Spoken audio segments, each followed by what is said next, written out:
France Info et France 24 présentent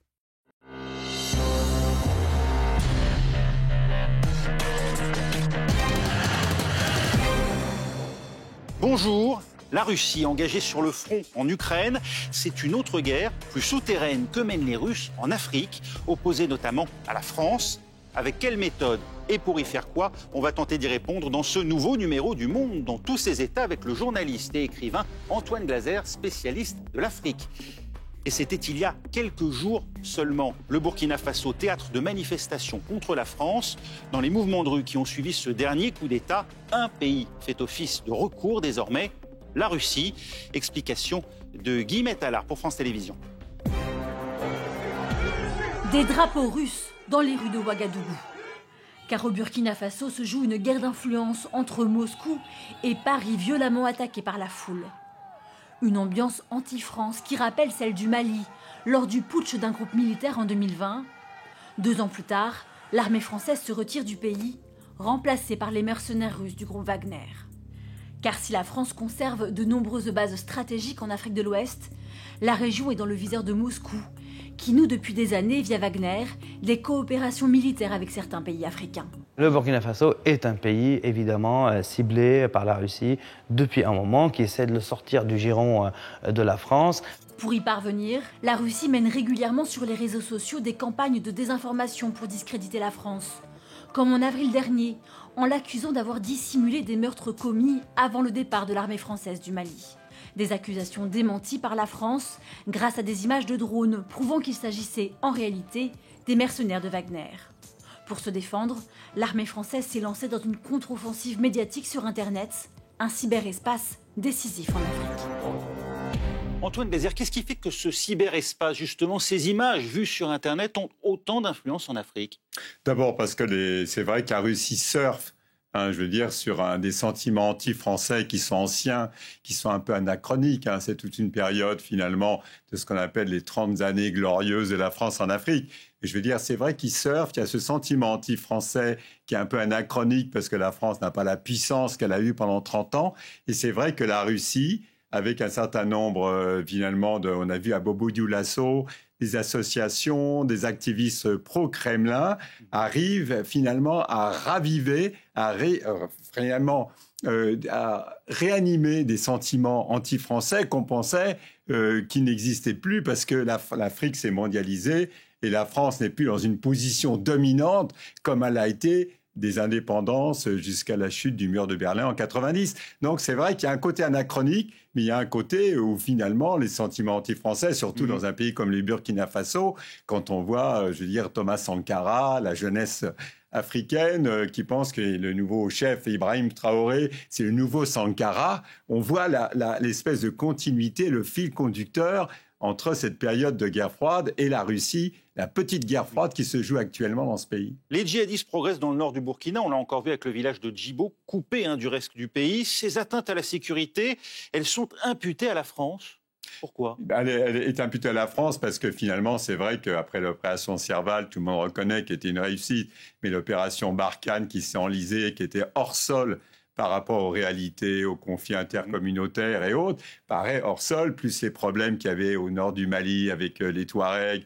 La France était accusée de soutenir les Touaregs contre les gens du Sud, etc. Et finalement, la Russie a surfé en disant finalement la France, regardez, l'armée française est une armée d'occupation, n'a servi à rien. Regardez votre situation. Non, mais on comprend bien, en vous écoutant, cette propagande anti-française, ce rejet de la France, et même de certains voisins ouest-africains, comme on l'a vu avec l'accueil qui a été réservé à la CEDEAO, contrainte de rester à l'aéroport de Ouagadougou.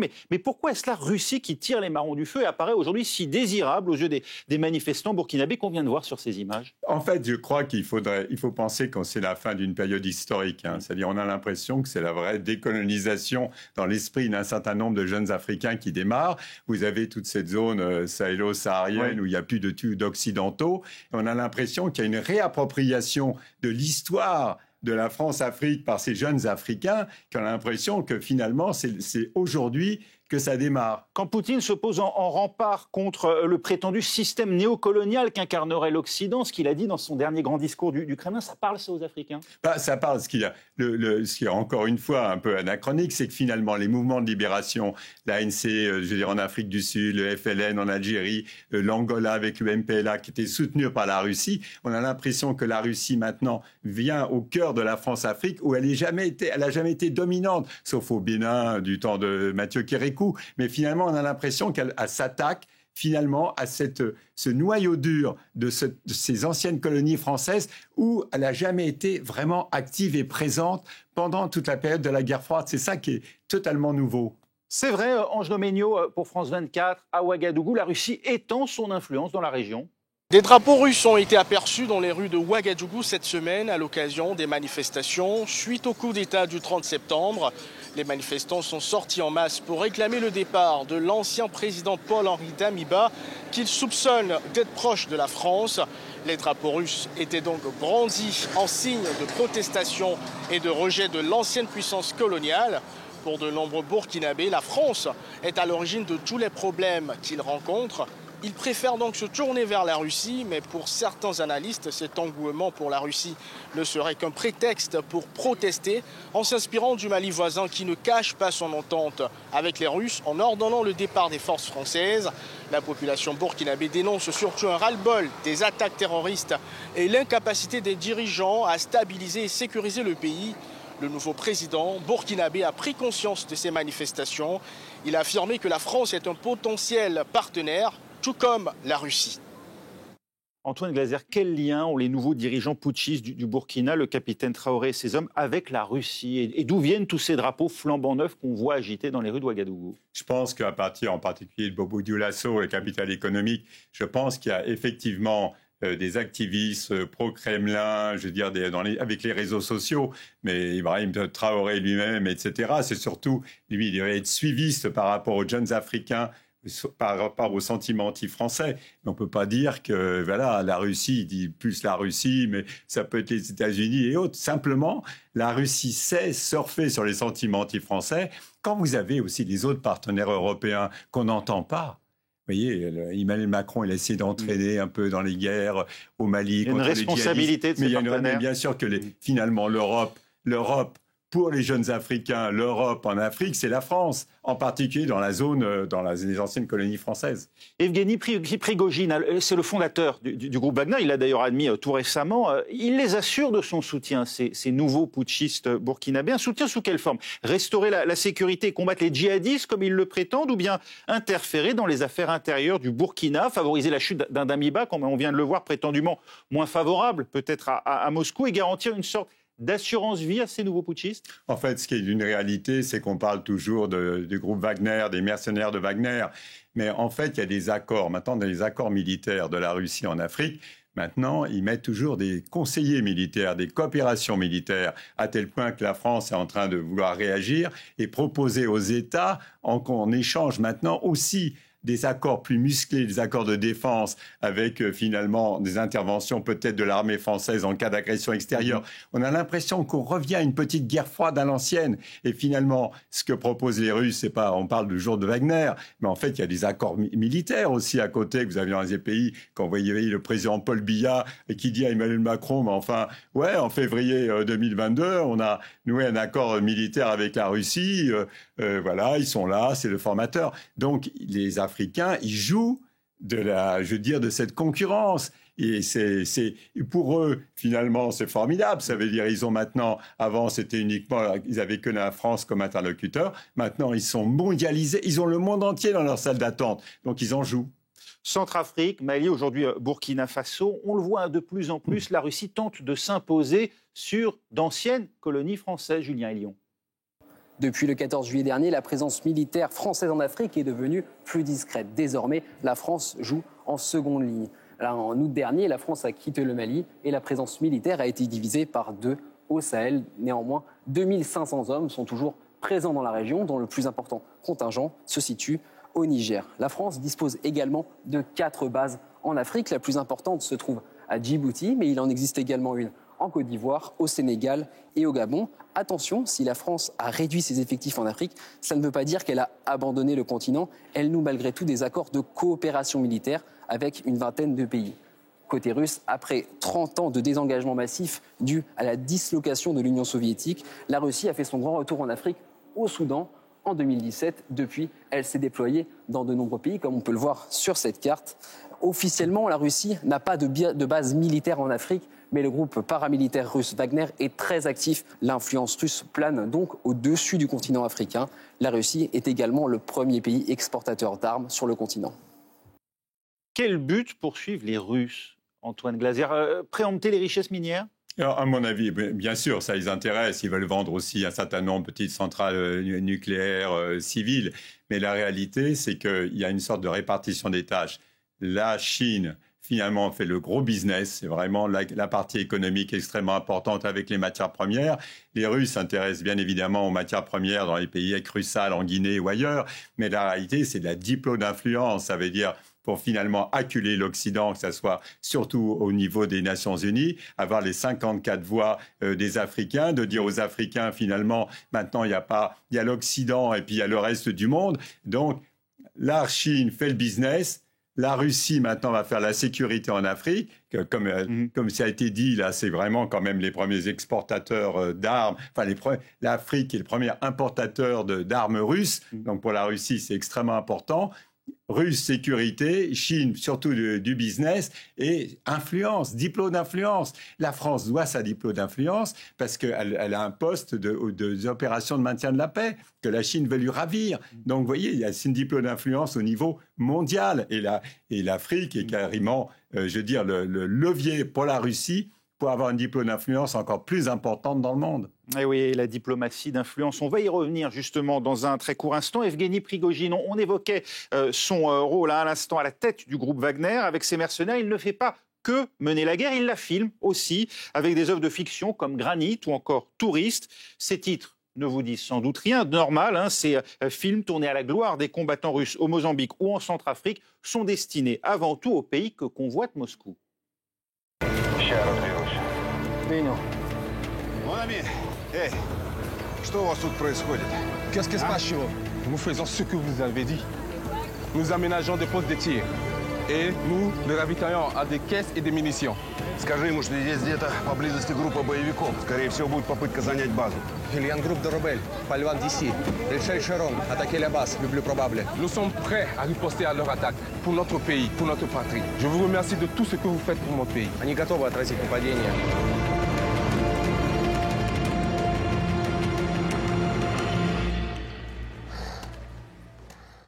Et c'est la fin déjà de cette première partie du Monde dans tous ces États. On se retrouve dans un très court instant après un journal sur France 24.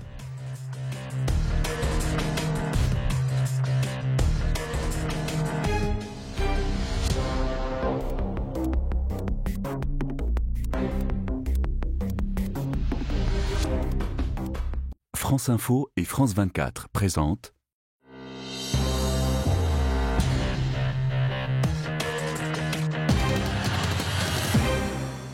Suite du Monde dans tous ces États. Jusqu'où la Russie va-t-elle chercher à s'implanter en Afrique? On continue d'en parler avec l'écrivain et journaliste Antoine Glaser, spécialiste de l'Afrique. L'Afrique, justement, ses ressources naturelles, on l'a dit, son poids politique aussi. Vous venez de le dire, Antoine Glaser, 54 pays, ce sont autant de voix importantes à glaner aux Nations Unies, Julien Hélion. À l'ONU, l'Afrique présente au monde un vote éparpillé en mars, alors qu'une très large majorité de pays a condamné l'invasion russe de l'Ukraine, comme on peut le voir sur ce tableau. De nombreux pays africains se sont abstenus. 28 ont approuvé le texte, mais 8 pays africains ont décidé de ne pas voter. Rebelote, au mois d'avril, quand un vote qui a visé à suspendre la Russie du Conseil des droits de l'homme suite à son invasion de l'Ukraine, 10 pays africains ont voté pour, 9 pays ont voté contre.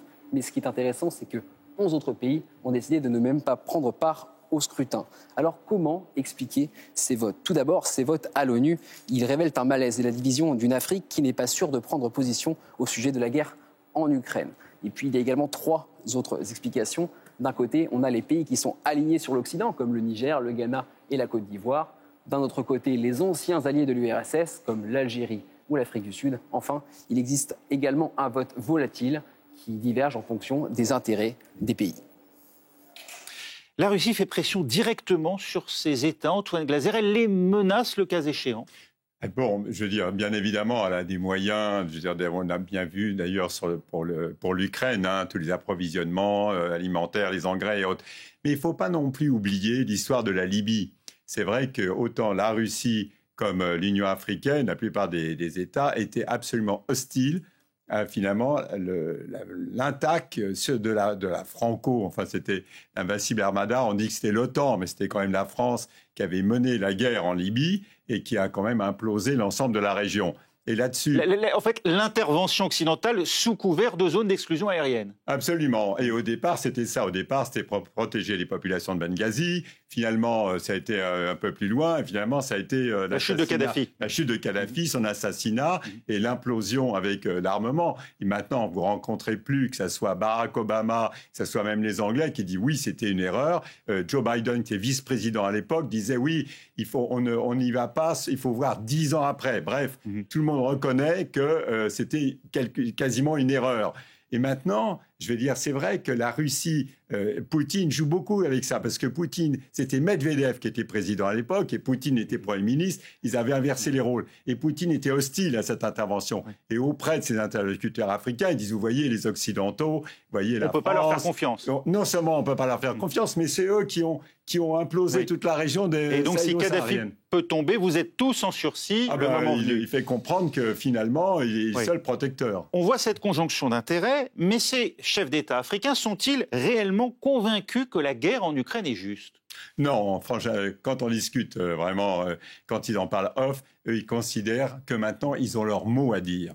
Ça veut dire qu'ils ne veulent plus être suivistes. Maintenant, ils considèrent qu'ils veulent être non alignés, ils veulent que l'Afrique ait son mot à dire. Il dit, regardez, sur la Libye, on ne nous a pas suivis, on avait dit que nous, Africains, il ne fallait pas intervenir contre Kadhafi. Et donc, ils en jouent maintenant. Ils en jouent en disant, finalement, ce n'est pas notre guerre, c'est la guerre de l'Europe. Et comme les Européens, finalement, ils voient bien que les Européens, ils voient bien le Brexit, ils voient bien que les Européens ne sont pas tous d'accord entre eux, ils voient bien que la France est toujours la seule à intervenir. Elle a essayé d'entraîner les Européens avec Takuba, ça n'a pas fonctionné. Donc, ils se disent, finalement, c'est peut-être notre heure qui est venue aussi, c'est le moment de l'Afrique. Ils savent très bien qu'en 2050, avec la démographie, il y aura quand même un homme sur Terre, sur 4, qui sera africain. Donc, ils disent, avec notre démographie, on n'a peut-être pas la puissance économique, on aura la puissance démographique et on compte dans le monde. La preuve, aux Nations Unies, on a besoin de nos voix. Et, oui. Et si le narratif russe s'impose en Afrique, c'est que pour beaucoup, l'arrivée des Russes est synonyme de stabilité, comme en Centrafrique où depuis 2017, les mercenaires envoyés par Moscou ont établi leur base. Ils sécurisent Bangui et ses environs en échange d'un accès aux mines. Wagner en Centrafrique, c'est un reportage pour France 24 de Carole Valade et Clément Di Roma.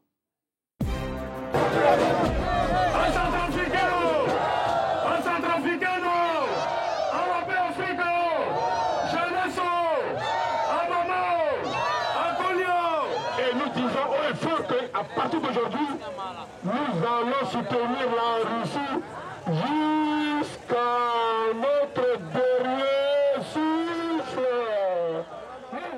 À des milliers de kilomètres de Kiev, on brandit le drapeau russe dans les rues de Bangui, capitale de la Centrafrique, une ancienne colonie française. Les Russes ont demandé à l'Ukraine d'arrêter ses attaques. Mais les Ukrainiens n'ont pas obéi. Alors la Russie a attaqué l'Ukraine. C'est ça qu'il faut comprendre. Ces manifestations sont organisées par une association anti-française et financée par les Russes. La Russie est en train de traverser un moment difficile où nous sommes obligés de lui apporter un soutien moral. Et cette manifestation, c'est juste pour lui démontrer par A plus B que, en tout cas, la République centrafricaine le soutient à tous les niveaux. Un allié russe indispensable en Centrafrique. Un pays déchiré par des décennies de guerre civile qui bascule à nouveau dans la violence l'an dernier. Le gouvernement, menacé par des rebelles qui encerclent la capitale, mobilise toutes les forces à sa disposition. Vous défendez le pays, vous défendez la nation contre les rebelles et les mercenaires. Vous ne devez céder aucun centimètre de notre territoire national. vous avez tous nos encouragements et soutiens. Repos. Aux côtés de l'armée centrafricaine, on aperçoit désormais des hommes blancs, le visage toujours masqué. Sous couvert d'un accord de défense avec Moscou, des milliers de combattants russes débarquent en Centrafrique. Des mercenaires opérant pour le compte de la société Wagner. Une armée de l'ombre au service du Kremlin, sans existence légale.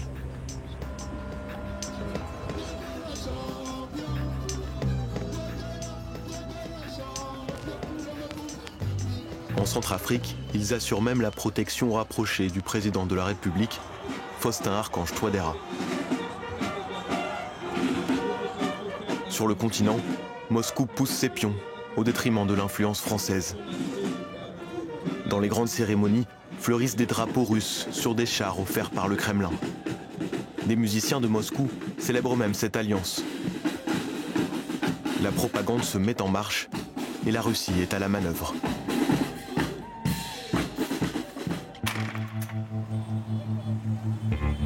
Un an plus tard, l'armée et ses alliés russes ont repoussé les rebelles hors des villes.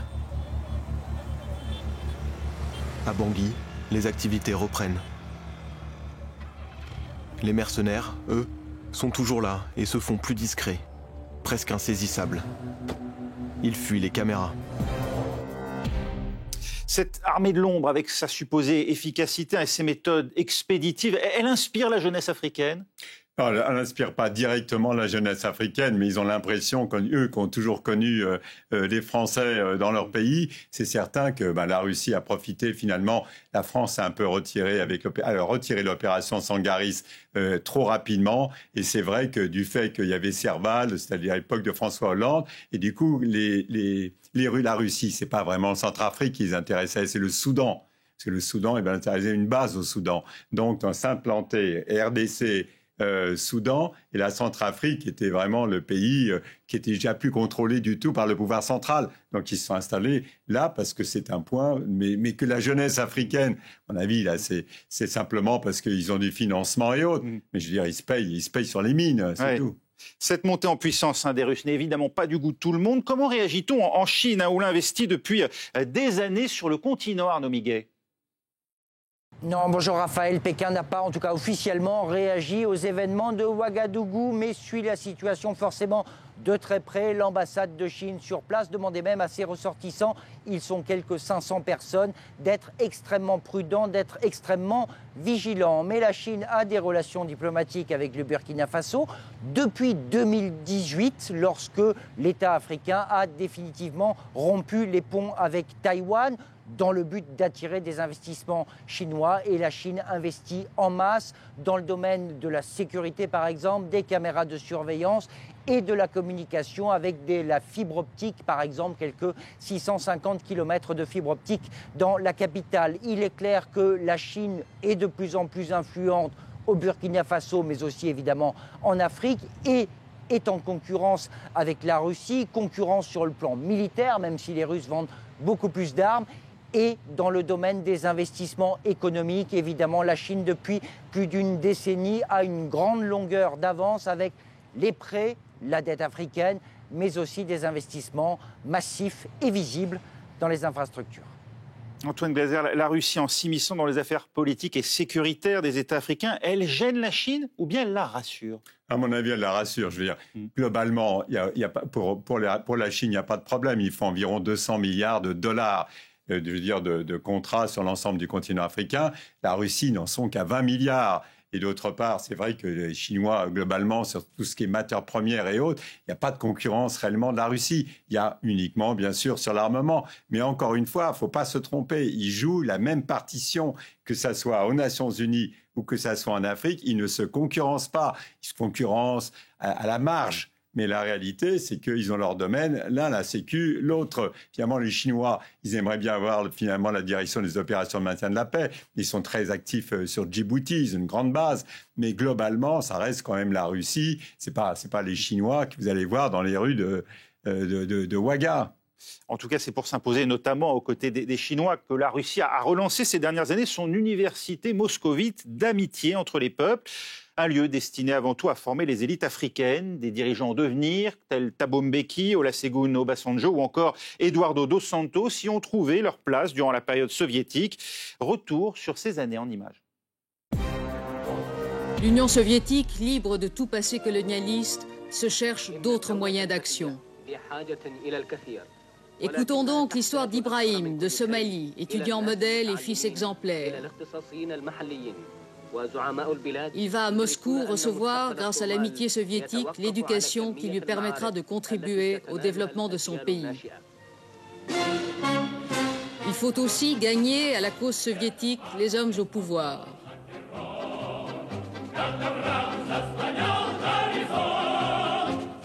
On les invite à découvrir les prouesses et les merveilles de l'Union soviétique. L'université qui, à Moscou, depuis 1960, accueille les étudiants du tiers-monde, porte le nom de Patrice Lumumba. On y retrouve notre Ibrahim qui y reçoit une formation moderne, adaptée aux techniques de pointe.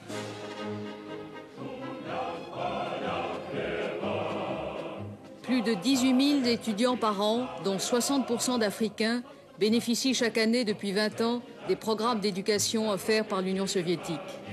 Ils rentreront dans leur pays, prêts à revendiquer les leviers du pouvoir. Au-delà de la litanie de la propagande, l'Union soviétique offre ainsi aux jeunes Africains les moyens d'une éducation et au régime une autre option dans leur rapport avec les anciennes puissances coloniales. Depuis, cette université a aussi défrayé la chronique pour les attaques racistes envers ses étudiants. La Russie peut retrouver son soft power, Antoine Glaser? Oui, en partie, il ne faut pas se leurrer. Surtout que maintenant que les jeunes Africains ont tellement de mal à venir en France, en Europe, mais en particulier en France, je veux dire, c'est évident que la Russie va complètement jouer là-dessus. Et c'est vrai que par rapport aux jeunesses africaines, encore une fois, je parle d'anachronisme un peu historique, parce qu'il ne faut quand même pas oublier le Burkina Faso, Thomas Sankara, l'icône sur l'ensemble du continent de la lutte anti-impérialiste, anti-française bien évidemment. Donc on est quand même dans une période historique qui est complètement... On a l'impression que finalement c'est le début de la fin de la guerre froide en Afrique. Tout le monde a vu la fin de la guerre froide en Europe, mais la mondialisation de l'Afrique, on a l'impression qu'on ne l'a pas vue à Paris. Merci Antoine Glaser, journaliste et écrivain, spécialiste de l'Afrique. On arrive au terme de cette émission. Merci de l'avoir suivi. Vous pouvez la retrouver évidemment sur nos sites internet, franceinfo.fr, france24.com. Rendez-vous la semaine prochaine.